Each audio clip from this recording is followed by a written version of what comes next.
week 7 of the fantasy football season.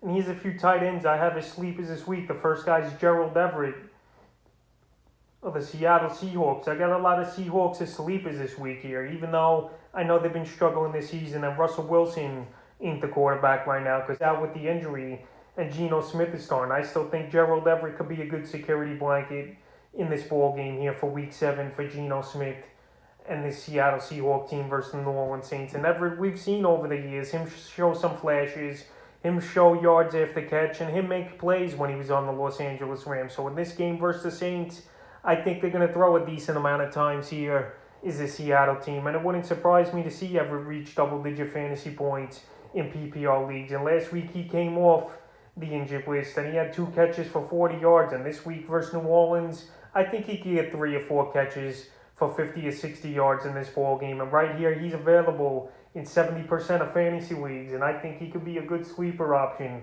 The next sleeper option is Gino Smith of the New England Patriots. So Gino Smith, I've been down on him a lot this season, and he hasn't produced at all. Only 1 double-digit fantasy day in the first 6 weeks of the season, and that was week 4 versus the Tampa Bay Bucks. 3 catches, 14 yards, and a touchdown. So he's got a good matchup, though, on paper here in week 7 versus the New York Jets that give up the 10th most fantasy points to tight ends. And in their week 2 matchup at the Jets, he had 4 catches for 28 yards. But in this one, I think he could get 20 or 30 yards and find the end zone in this one. Because in my opinion, I think Mac Jones, he likes throwing to his tight ends, obviously.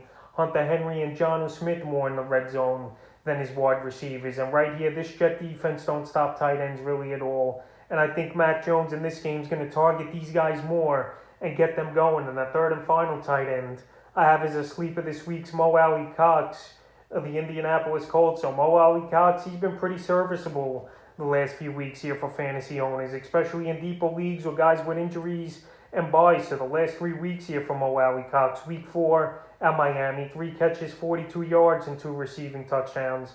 Week 5 at Baltimore, 3 catches, 50 yards.